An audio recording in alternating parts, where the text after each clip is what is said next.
Hello beautiful girls and ladies, welcome back to my YouTube channel. आज बहुत लंबे time के बाद में मैं एक ब्राइडल मेकअप का ट्यूटोरियल अपलोड करने जा रही हूँ।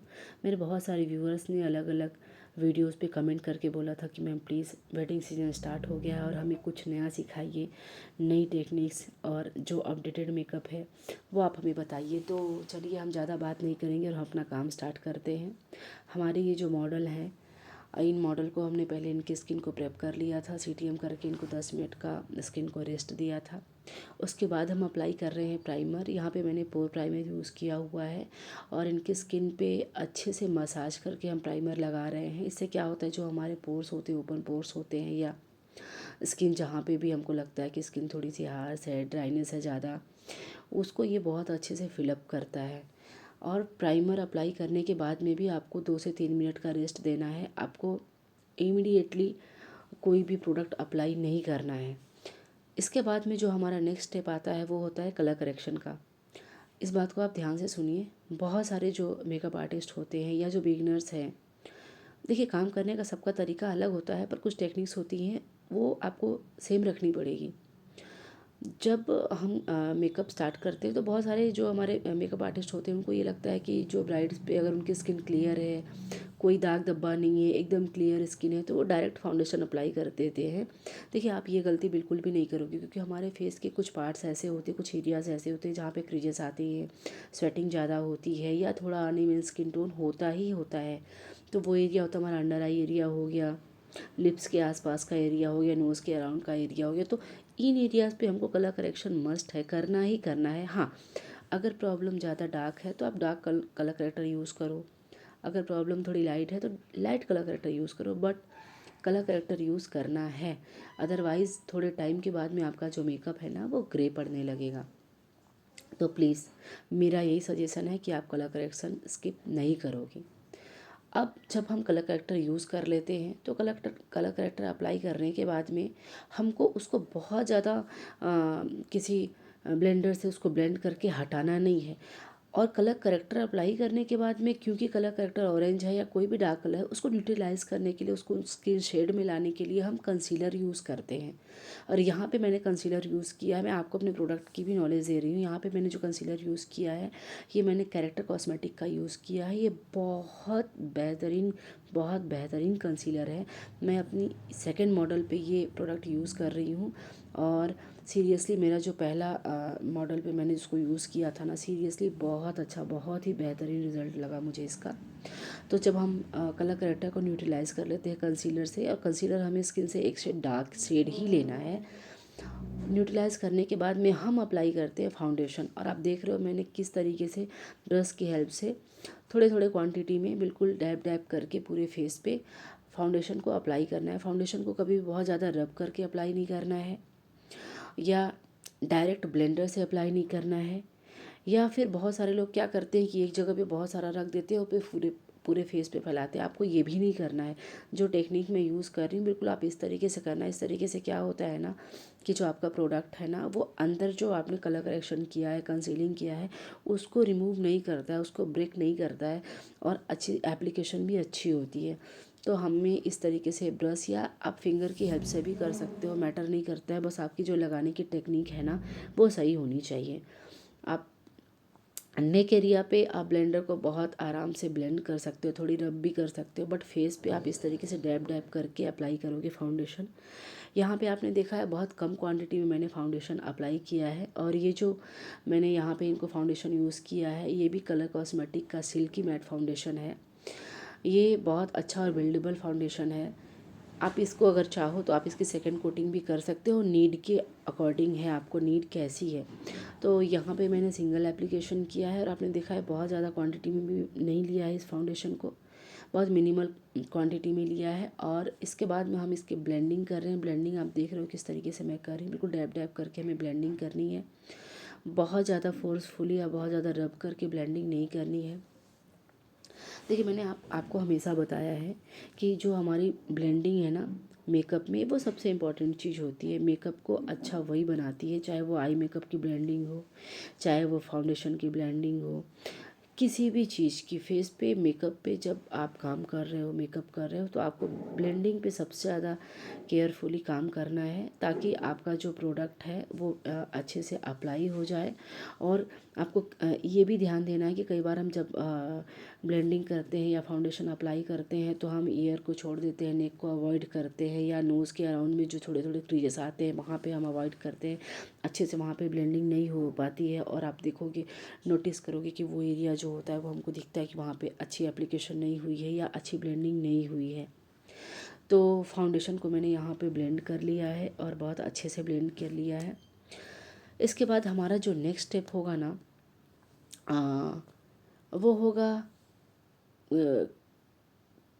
कॉन्टोरिंग का। कॉन्टोरिंग जो होता है वो भी सबसे इम्पोर्टेंट एरिया है फेस को, जो फेस के जो जैसे हमारे चिक्स हो गए, नोज़ हो गए, फोरहेड एरिया हो गया, उसको इन्हेंस करना, उसको लिफ्ट करना, ठीक है, उसके शेप को क्रिएट करना।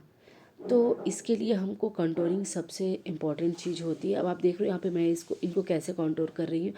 देखिए फेस के अकॉर्डिंग होता है, क्योंकि हमारे ये जो क्लाइंट है ना, इनका फेस ऑलमोस्ट राउंड सा फेस है और थोड़ा सा चबी, जो इनका फेस है ना थोड़ा सा चबी फेस है। तो हमने यहाँ पे ब्लेंडिंग करनी है और सॉरी कंटूर करना है। कंटूर का जो मैंने यहाँ पे शेड लिया है ना, ठीक है ना, वो डार्क कंसीलर मैंने यहाँ पे यूज़ किया हुआ है। बिकॉज़ जो आप जितने अच्छे से लाइंस को क्रिएट करोगे ना, जितने अच्छे से कंटूर करोगे ना, इनका जो चिक है ना वो उतने अच्छे से इन्हेंस होगा और अपलिफ्ट होगा। आपको इसका शेप बहुत अच्छा लगेगा देखने में। तो यहाँ पे मैंने जो यूज़ किया है ना कंटूर, वो आप देख पा रहे हो कि किस तरीके से मैंने एक डार्क शेड का कंटूर यूज़ किया है और क्रीम कंटूरिंग कर रही हूँ। बाद में मुझे नीड होगी तो मैं लास्ट में पाउडर कंटूर भी कर सकती हूँ, आप भी कर सकते हो। बट मैंने अभी स्टार्टिंग में क्रीम कंटूर इसलिए यूज़ किया है ताकि मैं अपने जिस तरीके से मैं सेटिस्फाई हो सकूँ, मैं प्रॉपर तरीके से जो हमारी मॉडल है उनके फेस को, उनके चिक को प्रॉपर तरीके से एक शेप दूँ और उसको थोड़ा लिफ्ट करने का और थोड़े इनके फेस को स्लिम करने का है। क्योंकि थोड़ा नीड है, इनका जो चिक्स है वो थोड़े से चबी है, इसलिए इनको थोड़े से शेप में लाना है, थोड़ा सा स्लिम बनाना है। इसलिए मैंने इसको बहुत अच्छे से क्रीम कंसीलर यूज़ किया है, क्रीम कंटूरिंग की है। तो अभी हमने इसके बाद में हमारा जो सेकेंड स्टेप होगा ना वो होता है हाईलाइटिंग। जो हमारे एरियाज़ हैं जिसको हमें हाईलाइट करना है वहाँ पे हम हाईलाइट करेंगे। और लाइट शेड का हमारा जो फाउंडेशन है उससे एटलीस्ट 2 शेड लाइटर शेड हम यूज़ करते हैं कंसीलर का। बिकॉज़ जब हमने डार्क कलर यूज़ किया कंटूर करने के लिए ना, तो वो हमारे फेस को एक लाइन, एक गाइडलाइन और एक डायमेंशन देता है। उसके बाद में जब हम हाईलाइट करते हैं तो जो हमारा एक्चुअल जो हम शेप देना चाहते हैं, जो लुक क्रिएट करना चाहते हैं वो उभर के आता है। और हमें तब हम कंसीलर से अब कंसीलर अप्लाई करते हैं। और कंसीलर को यहाँ पे मैंने बहुत छोटे ब्लेंडर से जो हमारा जो एरिया है, लाइक नोज़ का एरिया हो गया या अंडर आई एरिया हो गया ना, हाँ, हम उसको भी ब्लेंडर से ब्लेंड करेंगे, ब्लेंडिंग करेंगे। देखिए मैंने यहाँ पे कहीं कहीं पे आप देखोगे जो बहुत छोटा ब्लेंडर यूज़ किया है और कहीं पे मैंने बड़ा ब्लेंडर यूज़ किया है। मैं सिर्फ देखिए, मैं काम कर रही हूँ, मैं बड़े ब्लेंडर को भी बहुत इजीली यूज़ करती हूँ, मोस्टली बड़ा ही यूज़ करती हूँ। पर कई बार मेरे कुछ जो स्टूडेंट्स हैं या व्यूअर्स हैं उनका ये कहना है कि मैम जब हम ब्लेंडिंग करते हैं ना तो हम कॉन्टोर के साथ मिक्स कर देते हैं, जो हम कॉन्टोर करते हैं ना कॉन्टोरिंग के साथ हम मिक्स कर देते हैं अपने जो हाइलाइटर के लिए जो कंसीलर प्रोडक्ट यूज़ करते हैं उसको हम उसके साथ मिक्स कर देते हैं। तो मैम हम किस तरीके से ब्लेंडिंग करें कि हमारा जो हाइलाइटनिंग का जो प्रोसेस है वो बहुत प्रॉपर तरीके से हो जाए। तो देखिए मैंने ये आपके काम को थोड़ा सा इजी बनाने के लिए, आपके स्टेप को थोड़ा सा इजी रखने के लिए मैंने ये टेक्निक आपको बताई है कि जब भी आप ब्लेंडिंग करो ना, अगर आप कन्वीनियंट नहीं हो बड़ी ब्लेंडर के साथ तो आप मिनी ब्लेंडर यूज़ कर सकते हो। ये छोटे साइज़ के ब्लेंडर भी इजीली अवेलेबल होते हैं मार्केट में। तो आप ये मिनी ब्लेंडर यूज़ करो। इससे क्या होगा, जो आपका प्रोडक्ट है ना वो आप जितने एग्जैक्ट एरिया पे अप्लाई करना चाहते हो उतने ही एरिया पे अप्लाई होगा और बहुत ईज़िली आप उसकी ब्लेंडिंग कर सकते हो। तो यहाँ पे आपने देखा मैंने हाइलाइटिंग भी कर ली, मैंने कॉन्टोरिंग भी कर ली और बहुत अच्छे से इन सब की ब्लेंडिंग भी कर ली है। इसके बाद आपको समझ में आ रहा होगा एक अलग से जो फेस पे एक डायमेंशन मिला है, जो एक शेप मिला है, क्रिएट हुआ है, वो बहुत अच्छा लग रहा है। अभी तो इनके मेकअप में बहुत सारी चीज़ें हैं जो हमें कंप्लीट करनी है, उसके बाद आपको समझ में आएगा। आपको एक चीज़ और ध्यान देना है, जब भी हम मेकअप करते हैं मोस्टली हमारे जो लिप्स के आसपास का एरिया होता है ना, थोड़े थे वहाँ पे क्रीजेस बहुत जल्दी आ जाते हैं। रीज़न क्या होता है, हम बोलते हैं, बात करते हैं, या वहाँ पे थोड़ी फाइन लाइंस होती ही होती है, उसको बहुत अच्छे से ब्लेंड करना है। इसके बाद मैंने यहाँ पे मेकअप फिक्सर यूज़ किया है। मेकअप फिक्सर इसलिए यूज़ किया है ना, जब हम लिक्विड प्रोडक्ट अप्लाई कर लेते हैं और उसको सेट करके काम करते हैं ना, तो जो हमारा बेस होता है ना वो स्टे करता है, लॉन्ग स्टे करता है। और हम अगर उसको सेट नहीं करते हैं तो वो हमारा प्रोडक्ट कहीं से भी कभी कभी निकल सकता है। तो आपने यहाँ पे देखा मैंने मेकअप फिक्सर यूज़ किया और मेकअप फिक्सर से बेस को सेट, लिक्विड बेस को सेट करने के बाद में, क्रीम बेस को सेट करने के बाद में अब हम अप्लाई करेंगे ब्लशर, या आप कह सकते हो कि आप सेट, कई बार आप प्रोडक्ट को सेट, क्रीम प्रोडक्ट को जो भी आपने यूज़ किया उसको सेट करने के बाद भी ब्लशर अप्लाई कर सकते हो, लेकिन मैंने यहाँ पे पहले ब्लशर अप्लाई किया है। बिकॉज़ कभी क्या होता है ना, अगर आपको बहुत नेचुरल लुक चाहिए होता है, बिल्कुल सटल सा चाहिए होता है, ओवर नहीं चाहिए, तो हम ब्लशर पहले अप्लाई कर लेते हैं, देन उसके बाद पाउडर प्रोडक्ट अप्लाई करेंगे, लूज़ पाउडर या बनाना पाउडर या जो भी आपका पाउडर है, सेटिंग पाउडर। उससे क्या होता है ना, आपका ये जो ब्लशर है वो थोड़ा सा नेचुरल हो जाता है, उसके साथ वो मिक्सअप हो जाता है, तो बिल्कुल सटल सा लुक आता है, बहुत कम आता है। बहुत सारे क्लाइंट्स को क्या होता है कि उनको बहुत ज़्यादा ब्लशर पसंद नहीं है, उनको बहुत ज़्यादा पिंकिश लुक नहीं चाहिए, बहुत पिंक चिक्स नहीं चाहिए, तो नेचुरल रखने के लिए मैंने इनको यहाँ पे पहले ही ब्लशर अप्लाई कर दिया। ये टेक्निक भी आपको पता होनी चाहिए। और उसके बाद हम बेस को सेट करने जा रहे हैं। सेट करने से पहले याद रखो अंडर आई पे क्रीजेस आते हैं, उसको वापस से आपको ब्लेंडर की हेल्प से ब्लेंड करना है। देन उसके बाद आपको सेटिंग पाउडर अप्लाई करना है। यहाँ पे मैंने कैरेक्टर कॉस्मेटिक का ट्रांसलूसेंट पाउडर यूज़ किया है। ये बहुत अच्छा है और बहुत फाइन पाउडर है, बहुत सिल्की है, आपके फेस पे बिल्कुल भी एक्स्ट्रा प्रोडक्ट नहीं लगाता है, आपके बेस को बहुत अच्छे से सेट करता है। आपने देखा मैंने पहले स्पंज की हेल्प से अंडर आई पे सेट किया और ओवरऑल पूरे फेस पे मैंने थोड़े थोड़े से प्रोडक्ट को लेकर के, पाउडर को लेकर के बेस को सेट किया। इसके बाद ब्रश की हेल्प से एक्स्ट्रा प्रोडक्ट को छाड़ दिया। देन उसके बाद हमें इनको आई मेकअप करना है, इसलिए हम आई मेकअप के लिए हमने यहाँ पे फिर से अंडर आई एरिया पे हमने पाउडर अप्लाई किया है, ताकि जो भी हम थोड़ा सा इनका जो आई मेकअप करने वाले थोड़ा सा शिमरी होगा और डार्क शेड होगा, तो जो भी एक्स्ट्रा प्रोडक्ट इनके फेस पे गिरेगा ना वो इजीली रिमूव हो जाएगा उस पाउडर की हेल्प से। तो इसलिए हमने यहाँ पे क्या किया है कि इनके अंडर आई एरिया पे पाउडर अप्लाई कर दिया है, ताकि जो इनका अंडर आई एरिया है उस पर कोई भी प्रोडक्ट आता है तो उसको हम इजीली रिमूव कर सकें। तो अब हम स्टार्ट करने वाले हैं अपना eye makeup. Eye makeup start करने से सबसे पहले हमारा जो स्टेप होता है वो होता है आईब्रोज़ को डिफ़ाइन करना। बिकॉज़ आईब्रोज़ को डिफ़ाइन करने, इनिशियली आप आईब्रोज़ डिफ़ाइन कर लो, देन उसके बाद में अगर थोड़ा बहुत प्रोडक्ट उस पर लग जाता है, आप वो बाद में क्लियर आउट कर सकते हो। तो मैंने यहाँ पे सबसे पहले इनके आईब्रोज़ डिफ़ाइन किए। आप देख रहे हो कि इनके आईब्रोज़ ऑलमोस्ट बहुत शेप्ड हैं।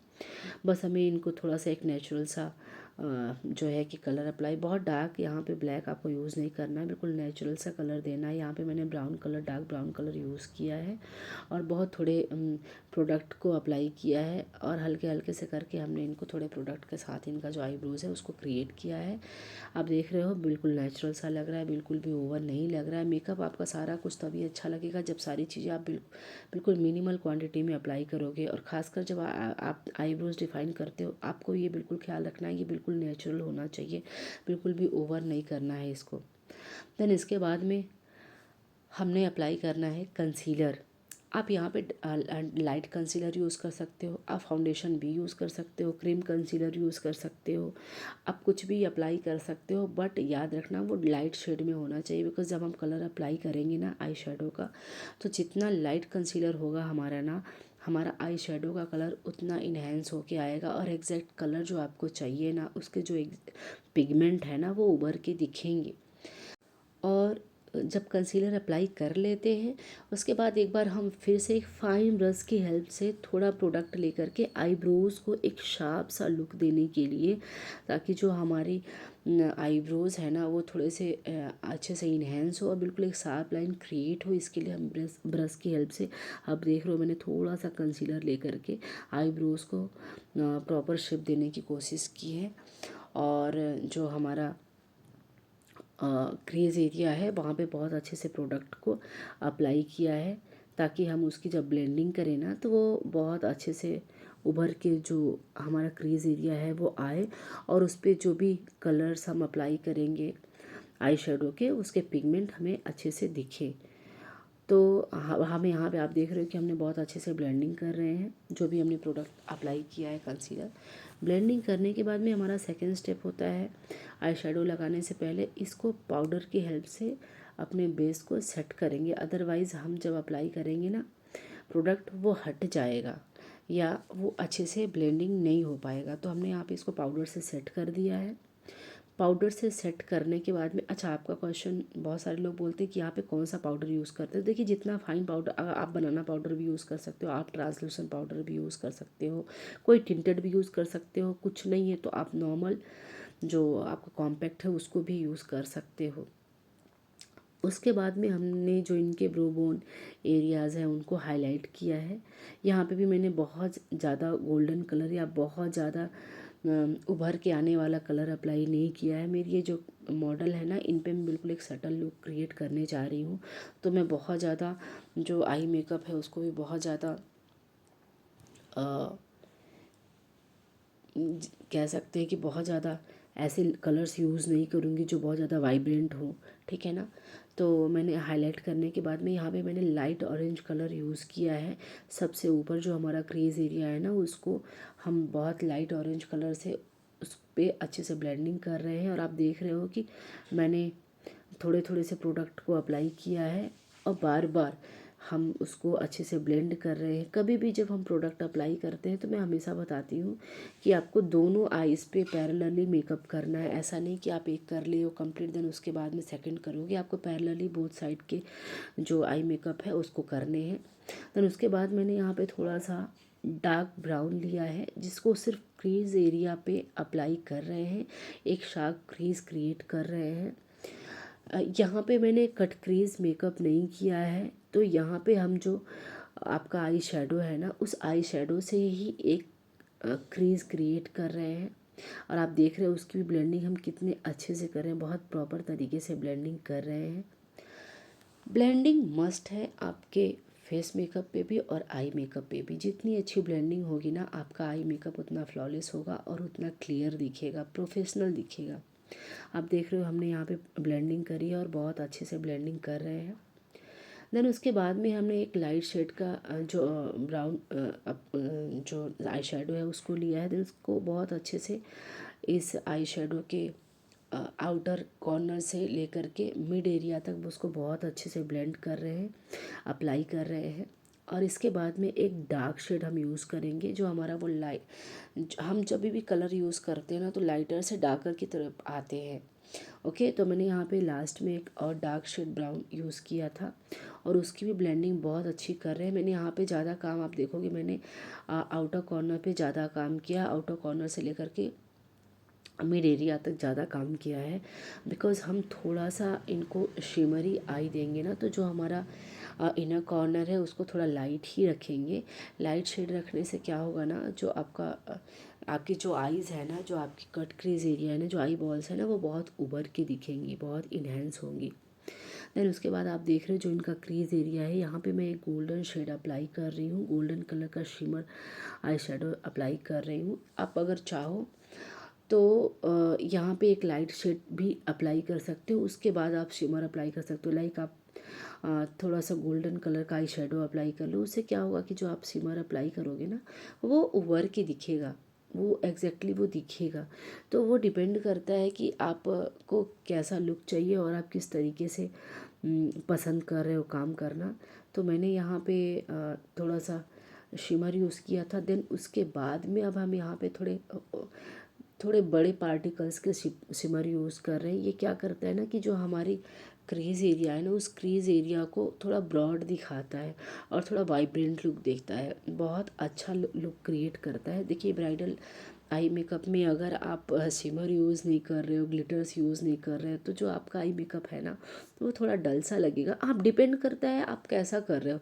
मोस्ट ऑफ द टाइम क्या होता है, बहुत सारी क्लाइंट पे या बहुत सारी ब्राइड्स पे हम स्मोकी आइज़ भी क्रिएट करते हैं, तो उस कंडीशन में आप इसको स्किप कर सकते हो। बट अगर आप ज़रा सा भी वाइब्रेंट लुक चाहते हो या आपकी क्लाइंट की नीड है कि उनको शिमरी आई मेकअप चाहिए, थोड़ा सा बोल्ड आई मेकअप चाहिए, तो आपको इस तरीके से थोड़े से हाईलाइट करने के लिए आपको शिमर्स यूज़ करने पड़ेंगे। और बहुत सिमर्स को भी जब हम अप्लाई करते हैं, तो जो हमारे अप्लाई करने का तरीका होता है ना, उस पर हमको बहुत ज़्यादा ध्यान देने की ज़रूरत है। मोस्ट ऑफ़ द टाइम क्या होता है, बहुत सारी जो मेकअप आर्टिस्ट होते हैं ना, वो जब सिमर अप्लाई करते हैं तो वो पूरे के पूरे फेस पे, आई एम सॉरी, पूरे के पूरे आई क्रीज जो एरिया है पूरे पे कर देते हैं। ये आपको नहीं करना है। ये थोड़ा सा बहुत अनप्रोफेशनल सा लगता है, या कह लो बहुत चीप लगने लगता है। जितना आप लिमिटेड एरिया पे काम करोगे ना, और जितना वेल शेप्ड काम करोगे ना, आपका काम उतना अच्छा होगा, और आपके जो आई मेकअप है ना, उतना इन्हेंस होगा, ब्यूटीफुल होगा, और आपकी आईज़ बहुत बहुत ब्रॉड दिखेंगी। अब हमारा जो नेक्स्ट स्टेप है वो है आईलाइनर एप्लीकेशन का। तो यहाँ पे मैंने यूज़ किया है जेल आईलाइनर। जेल आईलाइनर मैंने इसलिए यूज़ किया है ना, क्योंकि देखिए आप लिक्विड भी कर सकते हो, ओके, वो टोटल आपकी चॉइस है। बट मैंने जेल इसलिए यूज़ किया है ना, ये थोड़ा लॉन्ग लास्टिंग होता है, इसकी जो पिगमेंट होते हैं वो बहुत अच्छे होते हैं, डार्क होते हैं। और सेकंड चीज़, जब हम सिमर के ऊपर ये अप्लाई करते हैं ना, ओके, तो ये बिल्कुल भी सिमर को हटाता नहीं है, ख़राब नहीं करता है, ठीक है ना। तो इसलिए मुझे जेल लाइनर बहुत पसंद है। स्पेशली मैं मोस्टली आप देखोगे मैं अक्सर जेल आईलाइनर ही यूज़ करती हूँ। इसके पिगमेंट मुझे बहुत पसंद है, और इसकी एप्लीकेशन भी बहुत अच्छी होती है, लॉन्ग लास्टिंग होती है। हमने यहाँ पे इनको बहुत ज़्यादा विंग्स क्रिएट नहीं किए हैं, थोड़ा सा शार्प मैंने किया है आउटर कॉर्नर को। लाइनर का जो कॉर्नर है ना, वो एंड्स है ना, उसको मैंने थोड़ा सा शार्प किया है, पर बहुत ज़्यादा विंग्स क्रिएट नहीं किए हैं। तो आईलाइनर अप्लाई करने के बाद में हमें थोड़ा सा टाइम देना है। जब आईलाइनर हमारा सेट हो जाता है, ड्राई हो जाता है, उसके बाद ही हम उसके ऊपर चाहे कई बार क्या होता है कि लोग आईलाइनर अप्लाई करते हैं, देन उसके बाद इमीडिएटली मस्कारा अप्लाई करने लगते हैं। वो आपको गलती नहीं करनी है। कभी कभी ऐसा होता है कि प्रोडक्ट थोड़ा सा वेट है ना, तो वो आपके शिमर को, वो आपके आई मेकअप को ख़राब कर देता है, उस पर वो फैल जाता है, लग जाता है। तो थोड़ा सा टाइम देना है। जब आपका प्रोडक्ट आपको लगे कि ड्राई हो गया है, उसके बाद आपको नेक्स्ट स्टेप करना है, ठीक है। तो आपको बहुत अच्छे से चेक करना है। देखिए, क्योंकि ये जब भी हम किसी ब्राइड को रेडी करते हैं ना, तो हम छोटी छोटी सी बारीकियों पे ध्यान देते हैं। मिस्टेक्स हमसे कहीं पे भी नहीं होनी चाहिए। जो क्लाइंट होता है वो बहुत सारे फेथ के साथ और बहुत सारी एक्सपेक्टेशंस के साथ हमारे पास आता है कि जो उनका स्पेशल डे है उसको हम स्पेशल बनाएं, और उनकी एक्सपेक्टेशंस के अकॉर्डिंग उनको एक लुक दें। जो इसलिए हमें थोड़ा सा केयरफुली काम करना पड़ता है, और अपने काम को क्रॉस चेक भी करते जाना है। ओवर कॉन्फिडेंट होकर के कभी भी काम नहीं करना है। देन उसके बाद में हम यहाँ पे अप्लाई कर रहे हैं काजल, और यहाँ पे काजल मैंने बहुत मिनिमल दिया है। बहुत इनकी जो काजल की जो आउटर लाइन है ना, उसको हम बहुत ज़्यादा ब्रॉड नहीं करने वाले हैं। बहुत काजल मैंने बहुत मिनिमल ही यूज़ किया है, बिकॉज रीज़न मैं बता रही हूँ आपको। इनकी आइज़ ऑलरेडी बहुत ब्रॉड है, और इनको बिल्कुल सटल सा मेकअप चाहिए। आई मीन इनको बहुत ब्रॉड नहीं, इनको आइज़ को बहुत ज़्यादा इनको अलग से नहीं करना है कि मुझे इनको आई मेकअप पे बहुत ज़्यादा काजल पसंद नहीं है, और इनको एकदम नेचुरल लुक चाहिए। तो हम इनको जो लुक क्रिएट कर रहे हैं बिल्कुल नेचुरल सा ही क्रिएट करें। और एक चीज़ मैं आपको और बताने वाली हूँ, इनका ये जो मेकअप है ना, ये मेकअप आप डे वेडिंग पे भी अप्लाई कर सकते हो। बिकॉज़ बहुत सारे टाइम में क्या होता है, कुछ कुछ लोगों के यहाँ ऐसी चीज़ें होती हैं, ये जो शादी का जो मेन फंक्शन होता है, मेन रिचुअल होता है, वो डे में होता है। तो बहुत सारे लोग बहुत कंफ्यूज रहते हैं कि मैम डे टाइम में हम इतना सारा मेकअप करेंगे तो बहुत ओवर दिखेगा। तो मैं आपको स्पेशली ये बात बताना चाहती हूँ कि मैं जो ये इनको मेकअप कर रही हूँ ना, ये डे में भी बहुत अच्छे से इन्हेंस होगा और डे में भी बहुत अच्छे से आपको दिखेगा, बिल्कुल ओवर नहीं दिखेगा। बहुत आराम से आप इसको कर सकते हो। ये डे में भी कैरी कर सकते हैं और नाइट में भी कैरी कर सकते हैं। अब मैंने इनको अप्लाई किया है हाइलाइटर, और हाइलाइटर भी मैंने यहाँ पे इनको ब्लशर वाले ब्रश से अप्लाई कर दिया था, ताकि जो थोड़ी बूढ़ी रही सही कसर है ना ब्लशर की, वो भी इसके साथ पूरी हो जाए। आप हाइलाइटर ब्रश से करो, this is totally your choice है। और ऐसा कुछ भी नहीं है कि मैं बोल रही हूँ इससे करो तो इससे करो, या उससे करो उससे करो। मैं फिर से इनको हाइलाइटर ब्रश भी अप्लाई करती हूँ, अगर मुझे नीड लगती है कि थोड़ी सी और ज़्यादा ज़रूरत है, थोड़ा और करना चाहिए थोड़ी फिनिशिंग देने के लिए, आप हाइलाइटर ब्रश भी यूज़ कर सकते हो। डिपेंड करता है आप काम किस तरीके से कर रहे हो। हाँ, बस ब्लेंडिंग अच्छी होनी चाहिए। इसके लिए आपको ब्रश की ब्रश कोई सा भी लो, पर ब्लेंडिंग अच्छी करो। उसके बाद आप देख रहे हो कि मैं आईब्रोज़ पे जो भी एक्स्ट्रा प्रोडक्ट गया है ना, लाइक हाइलाइटर चला गया हो, या थोड़ा सा सेटिंग पाउडर चला गया हो, या कोई भी प्रोडक्ट चला गया हो, उसको हम थोड़ा सा एक बार ब्रश की हेल्प से क्लियर आउट कर देते हैं, ताकि जो हमारे जो फेस पे आईब्रोज़ पे फेस मेकअप करने के टाइम में, बेस को सेट करने के टाइम में प्रोडक्ट जाता है, वो रिमूव कर दे। वो उस पर दिखना नहीं चाहिए, तो थोड़ा सा नेचुरल नहीं लगता है। तो हमने उसको बहुत अच्छे से क्लियर आउट कर दिया है।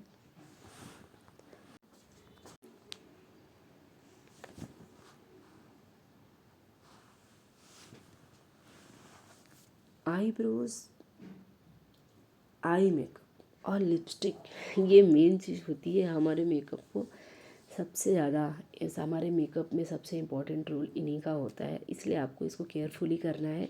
छोटी छोटी सी चीज़ों को नोटिस करना है और किसी भी चीज़ को इग्नोर नहीं करना है।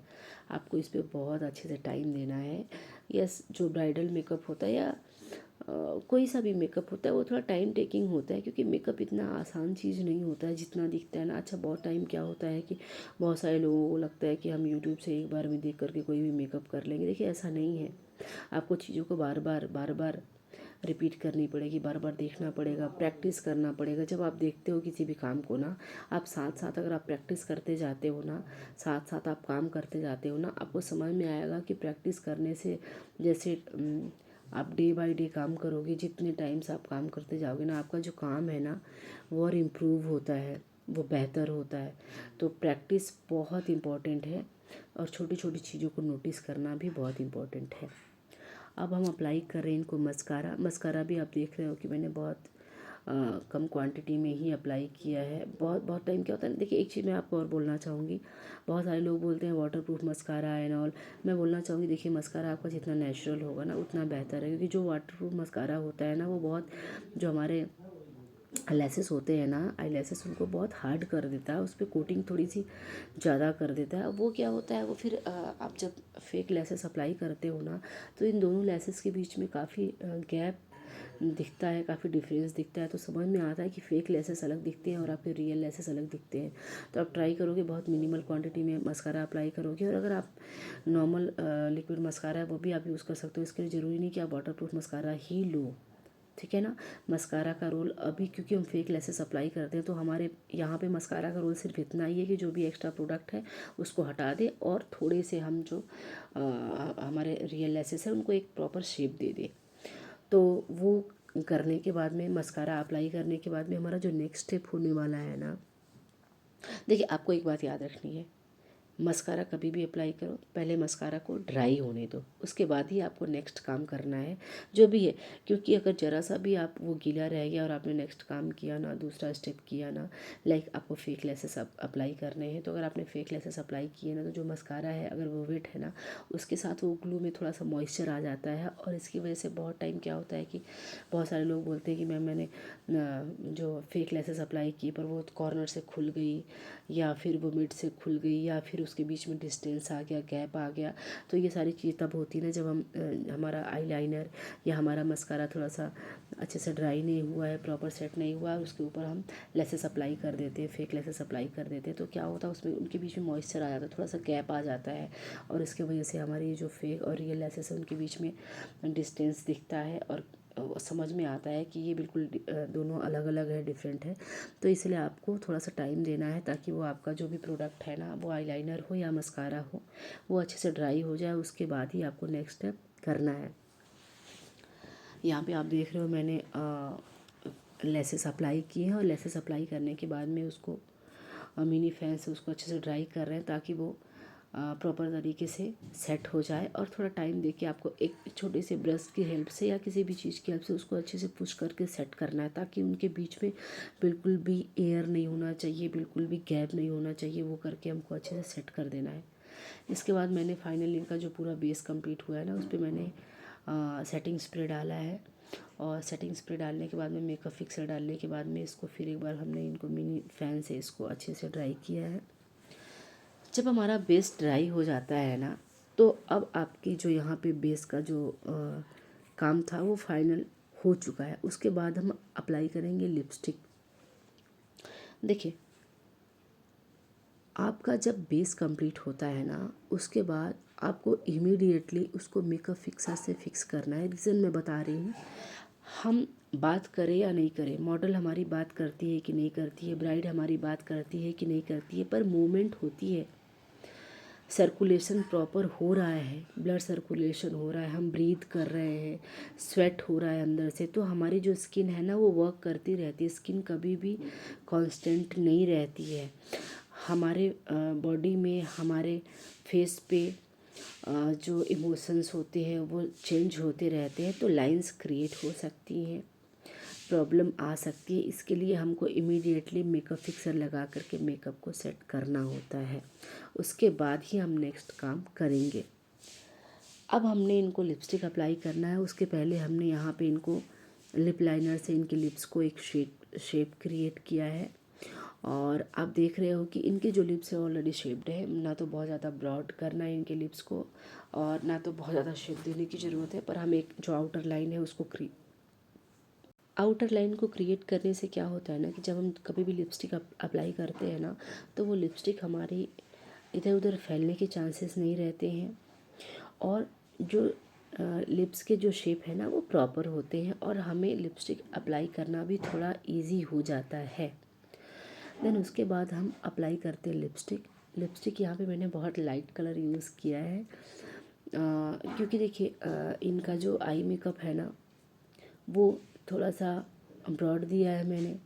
इनका जो ड्रेस होने वाला है वो बिल्कुल ब्राइट ब्राइट बिल्कुल रेड कलर है, तो हम इनके लिपस्टिक को थोड़ा सा न्यूट्रल रखेंगे। इससे होगा क्या ना, इनका जो लुक है ना वो एक रेशियो होता है ना, कभी भी मेकअप करो आप ना, तो आपको बिल्कुल ऐसा बिल्कुल भी नहीं करना है कि आपने डार्क आई शेडो यूज़ किया, डार्क लिपस्टिक यूज़ कर लिया, डार्क आपने इनको लहंगा दे दिया, डार्क नेल पेंट दे दिया। इससे जो पूरा का पूरा जो लुक होता है ना वो बहुत कह लो बहुत चीप दिखता है, बिल्कुल भी वो चीज़ें अच्छी नहीं लगती हैं। तो आपको इनको ना मैनेज करना है, आपको इनको केयर करना है कि आपको किस तरीके का लिपस्टिक का शेड देना है।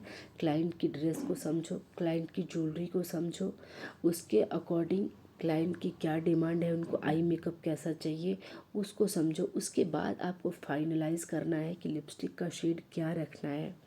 देखिए अभी तो हालांकि न्यूड शेड जो है लिपस्टिक का वो बहुत ट्रेंड में है, बट मैं ये नहीं कहूँगी कि आप हर ड्रेस के साथ न्यूड लिपस्टिक दो, या हर जो है कि ड्रेस के साथ डार्क लिपस्टिक दो। वो इतना जो आप मेकअप आर्टिस्ट है ना, वो आपको इतना थोड़ा सा ये इस पे आपको काम करना पड़ेगा, मेहनत करनी पड़ेगी, आपको समझना पड़ेगा कि कहाँ पे क्या चीज़ बेहतर लग सकती है और कौन सी चीज़ अप्लाई करने से आपके मेकअप को थोड़ा सा बेहतरीन बनाया जा सकता है, थोड़ा और इन्हेंस किया जा सकता है। तो ये इम्पॉर्टेंट चीज़ें होती हैं, आपका आई मेकअप और आपका लिपस्टिक एप्लीकेशन, ये दो चीज़ें होती हैं जो आपके ओवरऑल मेकअप को बहुत बेहतरीन बनाते हैं और बहुत ग्रेसफुल बनाते हैं। तो ये आपको हमेशा केयर रखना है, केयर करना है इस बात का कि आपको कलर कैसा अप्लाई करना है लिपस्टिक का। अब हम जो हमारे मॉडल है ना, उनको हमने काजल तो क्रिएट किया था, पर काजल के आउटर लाइन को हमने सेट नहीं किया था सॉरी, उसको सेट नहीं किया था। तो यहाँ पे हम बिल्कुल जो है कि एक लाइट ब्राउन शेड यूज़ कर रहे हैं काजल की आउटर लाइन को सेट करने के लिए। हम थोड़ा सा, जब काजल होता है ना, बिल्कुल हल्का सा नेचुरल इसको स्मज करते हैं ना, नेचुरल कलर के आई शेडो से, लाइट ब्राउन हो गया या थोड़ा सा ग्रेस, तो वो क्या होता है कि जो हमारा आई मेकअप है ना, जो काजल है ना, वो बड़ा नेचुरल सा लगता है। बिल्कुल भी ऐसा नहीं लगता है कि बिल्कुल एक लाइन को बिल्कुल ऐसे फेक लाइन क्रिएट की हुई है, बिल्कुल नेचुरल सा लगता है। तो हमारी आईज़ और ज़्यादा ब्यूटीफुल दिखती है। आप यहाँ पे देख रहे हो, मैंने इनके काजल को स्मच नहीं किया है, सिर्फ और सिर्फ इनके काजल को सेट किया है। बिल्कुल लाइट कलर का आई शेडो यूज़ किया है और उससे हमने इनके आउटर लाइन को सेट किया हुआ है। उसके बाद जो इनकी आइज़ है वो काफ़ी नेचुरल और ब्रॉड दिख रही हैं, बहुत खूबसूरत दिख रही हैं। तो आपको ये सबसे इम्पॉर्टेंट काम होता है। अगर आप इस तरीके से इसको सेट नहीं करोगे तो जब थोड़े टाइम के बाद में अंडर आई एरिया पे थोड़ी स्वेटिंग होगी या थोड़े टाइम के बाद में मेकअप जब ऐसा लगेगा कि चीज़ें मेल्ट हो रही हैं, तो काजल आपका अपने आप बह जाएगा या बिल्कुल वो अनइवन सा हो जाएगा। तो इसलिए आपको ये स्टेप कभी भी स्किप नहीं करना है। आपको बेस को बहुत अच्छे से सेट करना है, आई मेकअप को, काजल को बहुत अच्छे से सेट करना है, ताकि उस पर वो आगे चल के ये प्रॉब्लम्स आने का कोई भी चांस नहीं रह जाए। मैं हमेशा कोशिश करती हूँ कि मैं जिस तरीके से रियल तरीके से मेकअप यूज़ करती हूँ, जो मेरे ट्रिक्स होते हैं, जो मेरी टेक्निक होती है, मैं वो आपके साथ शेयर करूँ, और मैं वो आज भी वही कर रही हूँ। तो हमारी ब्राइड का जो मेकअप है वो डन हो चुका है। अब इनके लुक को कंप्लीट करने के लिए एक छोटी सी बिंदी जो हमारी हर इंडियन ब्राइड को कंप्लीट करती है, हमने लगाया है। प्लीज़ अब आप मुझे बताइएगा कमेंट करके कि आपको मेरा मेकअप कैसा लगा, मेरी ब्राइड का जो फाइनल लुक है वो कैसा लगा, और क्या सच में आपको मेरे इस वीडियो से या मेरे चैनल पे कुछ सीखने को मिलता है। तो प्लीज़ प्लीज़ आप मुझे कमेंट करके ज़रूर बताइए, मुझे सपोर्ट कीजिए, तब मैं आपके लिए और नई वीडियोस लेकर के आऊँगी। नई सारी चीज़ें सीखने को मिलेंगी आपको यहाँ से। और प्लीज़ अगर आप मेरे चैनल पे पहली बार आए हो तो प्लीज़ आप मेरे चैनल को सब्सक्राइब करो, लाइक करो, शेयर करो, कमेंट करके बताओ कि आपको मेरे वीडियोस कैसे लगते हैं। मैं आपके लिए एक नई वीडियो लेकर के आऊँगी और नई नई चीज़ें आपको सिखाने की कोशिश करूँगी। जो भी अपडेटेड मेकअप टेक्निक्स हैं वो मैं आपके साथ शेयर करूँगी। तो प्लीज़ मुझे ऐसे ढेर सारा प्यार देते रहिए और मेरे चैनल पे बने रहिए। मिलते हैं एक नई वीडियो में एक नए टॉपिक के साथ और ढेर सारी नॉलेज की बातें लेकर के। आज के लिए इतना ही। अपना ख्याल रखिएगा। Bye bye.